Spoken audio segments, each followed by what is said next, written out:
A late-night crash in Texas might have passed as a routine police report, if not for how quickly it spread across the internet. Photos released by local authorities showed a heavily damaged BMW near a strip mall in Harris County. The airbags had deployed, tires were blown, a fire hydrant stood broken nearby.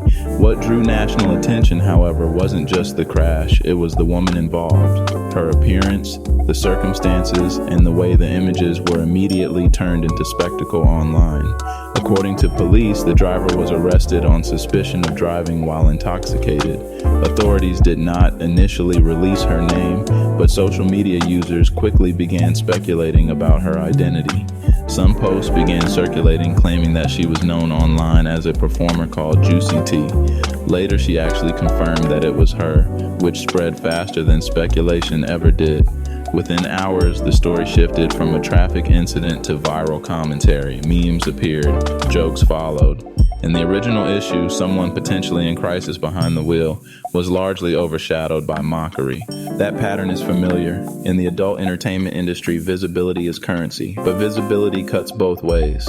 When something goes wrong, attention doesn't disappear. It multiplies, and it rarely comes with empathy. What's often missed in stories like this is the underlying reality many performers quietly face. Elevated rates of mental health strain, anxiety, depression, and substance misuse. These are not rumors or stereotypes. They're patterns documented repeatedly across interviews, advocacy reports, and first-hand accounts from people inside the industry. The work itself is high pressure. Income can be unstable. Online criticism is constant. Boundaries between work and personal life blur. For some, alcohol or other substances become coping mechanisms, ways to manage stress, exhaustion, or emotional overload. That doesn't excuse dangerous behavior, but it does explain how situations escalate. Industry advocates have long warned that performers often lack access to consistent mental health support. Unlike traditional workplaces, there is no human resources department, no structured off-ramp, no safety net when things spiral privately but explode publicly. In this Texas case, the internet focused on appearance and assumptions rather than context. Comment sections filled with jokes before facts were even established. Whether or not the woman involved is connected to adult entertainment, the reaction followed a familiar script. Reduce a person to a punchline, then move on. For performers, this kind of exposure can be devastating. Careers are built on controlled image. When that image collapses in a viral moment, the fallout can include lost work, public harassment, and deeper isolation. Several former performers have spoken openly about how public shame worsened their mental health, pushing them further into substance use rather than toward recovery. One mistake becomes a defining moment replayed endlessly online without room for accountability or growth. And this is where the conversation usually gets uncomfortable, because once the headlines fade, the deeper question remains. The adult entertainment world often sells freedom, fast money, and control.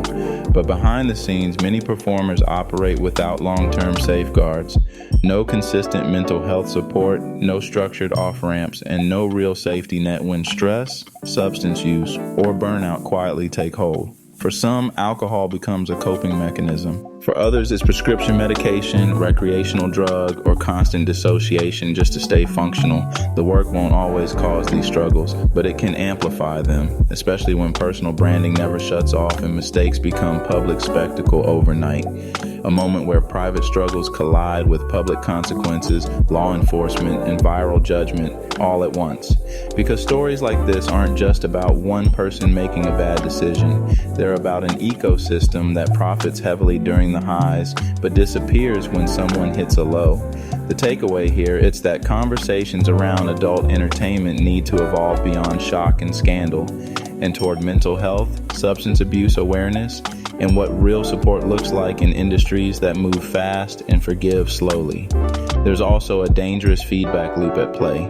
The same platforms that reward attention during success amplify humiliation during crisis.